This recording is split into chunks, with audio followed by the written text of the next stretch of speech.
Hello friends, आप देख रहे हैं आपका चैनल शेयर बाजार विद आयुष। और दोस्तों बात करेंगे इस वीडियो में किसके बारे में?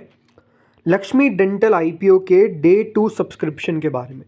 कितना दोस्तों इशू सब्सक्राइब हो पाया है, दूसरे दिन हम यही समझने वाले हैं। कितना पैसा हमको हर एक कैटेगरी की तरफ से आता हुआ दिखा है, हम ये समझने वाले हैं। तो आप लोग देखिएगा वीडियो को पूरा ज़रूर। तो सबसे पहले दोस्तों आईपीओ का सेकंड डे कंप्लीट हो चुका है, यानी अब सिर्फ एक दिन और बचा हुआ है। कौन सा? कल का 15 जनवरी, जब आप इस आईपीओ में पैसा लगा पाएंगे। ₹2 की दोस्तों इस आईपीओ की फेस वैल्यू है। कुल मिलाकर 407 से 428 का प्राइस बैंड है। ये बात ध्यान रखिएगा, अगर आप आईपीओ में फर्स्ट टाइम लगा रहे हो और आपको पता नहीं है ये कौन सा प्राइस सिलेक्ट करना है, तो हमेशा दोस्तों ये बात ध्यान रखिए, आपको अपर प्राइस बैंड या फिर जो सबसे हाईएस्ट प्राइस है इसमें, इस केस में 428 है, तो आपको 428 ही सिलेक्ट करना है। उससे बिलो अगर आप सेलेक्ट करेंगे तो ये बात ध्यान रखिएगा, आपके बिड को क्या कर दिया जाएगा? रिजेक्ट कर दिया जाएगा, उसको बेसिकली माना नहीं जाएगा। तो इस बात को आपको ध्यान रखना है कि रिजेक्शन अगर आप फेस कर रहे हैं तो उसके पीछे का रीज़न हो सकता है कि आप प्राइस बैंड सही नहीं सिलेक्ट कर रहे हो, तो हमेशा अपर प्राइस बैंड ही सिलेक्ट करना है। 33 शेयर्स का दोस्तों कुल मिलाकर ये लॉट है, इसका एक लॉट साइज़ है। कुल मिलाकर 698 करोड़ का दोस्तों ये आईपीओ है। नो डाउट कह सकते हैं इशू 700 करोड़ का है, लगता बड़ा है, बट रिटेल का जो पोर्शन है वो सिर्फ 10% का ही है, यानी सिर्फ 69 करोड़ का ही रिटेल का पोर्शन आपको इस आईपीओ में देखने को मिलता है। इस आईपीओ में 698 करोड़ का इशू में से 138 का तो देखिए फ्रेश इशू है, तो रिमेनिंग ऑफर फॉर सेल है 560 करोड़ का।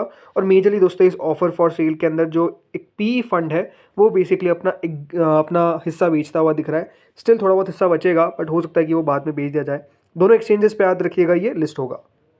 आज का दोस्तों सब्सक्रिप्शन समझने से पहले समझते हैं कि कल के दिन कितना सब्सक्रिप्शन आया था। तो देखिए पहले दिन के अंदर जो क्यूआईबी कैटेगरी थी वो 13% सब्सक्राइब हुई, एचएनआई पोर्शन 10.89 टाइम सब्सक्राइब हुआ, रिटेल 12.61, तो कुल मिलाकर 5.33 टाइम्स ये इशू हमको सब्सक्राइब होता हुआ दिखा with in one day, right. तो पहले दिन के अंदर ही दोस्तों सब्सक्रिप्शन तो डेफिनेटली आपको अच्छा आता हुआ दिख गया था, बट सेकेंड डे कितना पैसा आ पाया, क्या पहले दिन से ज़्यादा आया या कम आया, चलिए अब ये देखते हैं।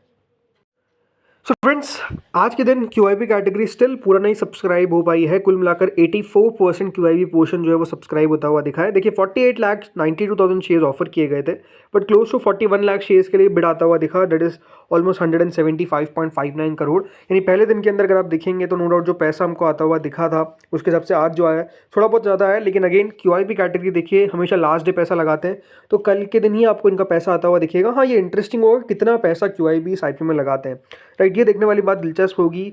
100 गुना तक क्या सब्सक्राइब कर सकते हैं, नहीं कर सकते, ये देखने वाली बात होगी। आप लोग कमेंट में बताइए कि आपको क्या लगता है कि क्यूआईबी का कितना सब्सक्रिप्शन आ सकता है। इसके बाद दोस्तों आते हैं एचएनआई कैटेगरी पे। कुल मिलाकर एचएनआई पोर्शन 37.42 टाइम्स के आसपास सब्सक्राइब हो चुका है।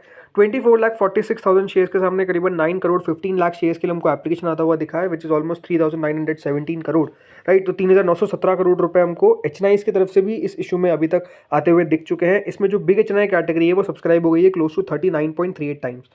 देखिए 39.3 टाइम्स का मतलब कितना है कि देखिए ऑलमोस्ट 16 लाख शेयर्स के सामने 6 करोड़ शेयर्स के लिए एप्लीकेशन आ चुकी है, जो 2,748 करोड़ होता है। अब देखिए जिस तरीके से एचएनआई पिछले कुछ आईपीओ में पैसा लगाते हुए दिख रहे हैं, फॉर एग्जांपल जो अभी लास्ट आईपीओ बंद हुआ जिसकी आज लिस्टिंग हमको देखने को मिली थी वो था दोस्तों quadrant take.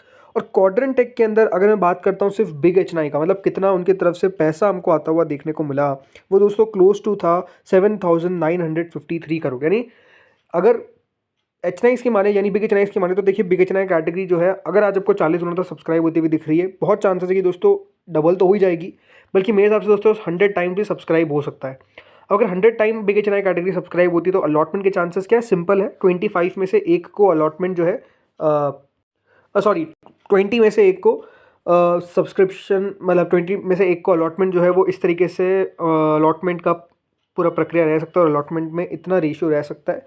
But no doubt देखिए अभी कहना मुश्किल है कि कितना पैसा हमको कल के दिन आता हुआ दिखेगा, बिकॉज अभी तक 2,700 करोड़ आया है। और इस आईपीओ को अगर आप देखेंगे तो नो डाउट थोड़ा सा रिस्पांस कम मिल रहा है बाकी आईपीओ से कंपैरिजन में। अब इसके पीछे का एक रीज़न हो सकता है, आई थिंक जो मार्केट में आपको गिरावट देखने को मिला है उसका जो असर है वो साफ साफ पड़ रहा है। अगली कैटेगरी दोस्तों आती है स्मॉल एचएनआई की। 33.5 time small HNI portion subscribe हो चुका है। 8,15,000 शेयर्स सामने 2 करोड़ 73 लाख शेयर्स के लिए एप्लीकेशन आता हुआ दिखा है, जो क्लोज टू 1,169 करोड़ रुपीज़ होता है।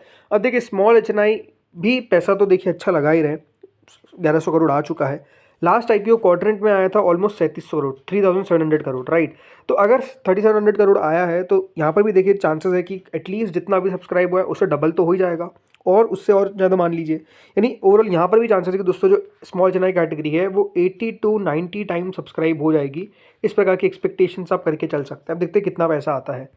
इसके बाद आते हैं दोस्तों रिटेल पोर्शन पे। 29.53 टाइम्स रिटेल पोर्शन सब्सक्राइब हो चुका है। 16 लाख शेयर के सामने करीबन 4 करोड़ 81 लाख शेयर के लिए हमको एप्लीकेशन आता हुआ दिखा है, जो करीबन 2061 करोड़ होता है। अब रिटेल तो देखिए डिफर कर रहा है, मतलब जैसे कि जो स्टैंडर्ड टेक था उसमें काफ़ी अच्छा पैसा आया। देन इसके बाद दोस्तों क्वाड्रेंट टेक में करीबन 7000 करोड़ आया, राइट। तो अभी तक तो मात्र 2000 करोड़ आया है, तो आप समझ सकते हैं कि यहाँ से रिटेल भी डबल कर सकता है। बट अगेन मुझे लगता है कि रिटेल इस आईपीओ में 5000 करोड़ से ज़्यादा नहीं लगाने वाला है। रिटेल जो है वो डेफिनेटली भी इस आईपीओ में पैसा उतना नहीं लगा रहा है जितना देखिए बाकी आईपीओ में आता हुआ दिखा है। उसके पीछे का एक रीज़न तो देखिए market fall, second reason grey market, because जिस तरीके से दोस्तों लिस्टिंग्स हो रही है, राइट। 33% का अगर ग्रे मार्केट है, पहले आप ये बात ध्यान रखिए कि ज़रूरी नहीं कि इतने ऊपर ये लिस्ट हो, राइट। बात करते हैं ग्रे मार्केट की। टोटल मिलाकर 16 टाइम से आईपीओ सब्सक्राइब हुआ है, यानी करीबन 6154 करोड़ 6154 करोड़ रुपीज़ जो है वो विद इन 2 डेज हमको आते हुए दिखे। अब कल का दिन काफ़ी दिलचस्प होगा, जिसमें स्पेसिफिकली QIBs पर नज़र होगी कि किस तरीके से QIB का पैसा इस आईपीओ में आता है। बाकी देखिए जो करंट ग्रे मार्केट है, जैसे आपको बताया 33.18% है, राइट। अब एक बात आपको सबसे पहले तो क्लियर कर देता हूँ कि अगर ग्रे मार्केट 33% है तो पहली बात तो ये मान के चलिए कि इससे एटलीस्ट 10% तो नीचे लिस्ट होगा। मतलब 23% पे आप मान के लिए कि लिस्टिंग हो सकती है। क्यों? उसके पीछे का सिंपल कारण है, जिस तरीके से अभी लिस्टिंग्स हो रही है। आज आपने क्या देखा, आज देखिए क्वाड्रेंट टेक की ग्रे मार्केट अबाव 40% थी।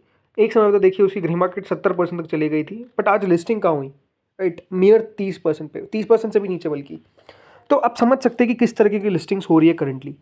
हो सकता है कि देखिए स्टॉक में पोटेंशियल बहुत हो सकता है कि सही में पोटेंशियल ना हो, तो वो भी एक रीज़न है। बट आप समझ के चलिए कि अगर GMP दिखा रही है तो 100% नहीं है कि दोस्तों इतना तो लिस्ट होगा ही होगा, राइट। तो इसीलिए मैंने 2 दिन से काफ़ी बार बोल रहा हूँ कि थोड़ा सा कॉशियसली आईपीओ में अप्लाई करना है, थोड़ा सा सोच समझ के पैसा लगाना है। बहुत इंपॉर्टेंट है कि देखिए आपका पैसा एटलीस्ट आप गंवाए ना, राइट। बनना ना बना वो बात अलग है, लेकिन गंवाना सबसे ज़्यादा दोस्तों दुख देता है। तो इसलिए गंवाना नहीं है, ये सबसे ज़्यादा इंपॉर्टेंट है। बाकी अगर आप मुझसे पूछेंगे कंपनी को लेकर जो मेरा व्यू है, आपको ने बता दिया था कि देखिए इस आईपीओ में मुझे लगता है कि 10-15% का लिस्टिंग गेन मिल सकता है। उससे ज़्यादा की एक्सपेक्ट करके मेरे हिसाब से नहीं चलना चाहिए। उसके पीछे का रीज़न है, मुझे मतलब कंपनी भी कोई बहुत ज़्यादा खास नहीं लगी मुझे, ये मुझे लगता है। अगेन मैं गलत भी हो सकता हूँ, बहुत चांस कि मैं गलत हो भी जाऊँगा, बट स्टिल जो मेरा व्यू है वो आपके साथ में शेयर कर रहा हूँ। क्या मैं अप्लाई करूँगा? तो मैं अप्लाई करने वाला हूँ दोस्तों, but only for listing gains. अगर लिस्टिंग गेंस मिल जाते हैं, अलॉटमेंट लग जाता है तो ठीक, नहीं तो ठीक है, कोई दिक्कत वाली बात नहीं है। मैं इस कंपनी को बाद में बाय करने का विचार बिल्कुल नहीं करने वाला हूँ, ये आपको मैं क्लियर कर देता हूँ। बिकॉज आई थिंक कंपनी के फाइनेंशियल्स पे भी अभी मुझे कोई बहुत ज़्यादा विश्वास नहीं लग रहा है, राइट। कंपनी के फाइनेंशियल्स भी अगर आप देखेंगे तो काफ़ी उतार चढ़ाव भरे रहे हैं, जो आई थिंक नहीं रहने चाहिए, राइट। एक रीज़न तो यही है। दूसरी बात, वैल्यूएशंस किस तरीके की मिलती है, बिकॉज इसका कोई एग्जैक्ट लिस्टेड पीयर नहीं है, बल्कि कंपनी ने अपने RHP में दोस्तों जो पीयर बताया है, मुझे लगता नहीं है उससे कंपेयर करना चाहिए। बिकॉज आपको समझ में आना चाहिए कि देखिए पॉलीमेडिक्योर डेंटल बिजनेस के अंदर उतना है ही नहीं, राइट। तो वो एक सबसे बड़ा रीज़न है कि कंपनी को कंपेयर किससे करे, ये सबसे ज़्यादा समझना ज़रूरी है, जो सारी बातें हैं। तो अब देखते हैं होता क्या है। बाकी दोस्तों इस वीडियो में इतना ही था। आप लोग बताइए कि आपने अप्लाई कर दिया है या फिर आप अप्लाई करेंगे on the final day. Comment section में बताइएगा। इस वीडियो में इतना ही था। Thank you friends watching this video.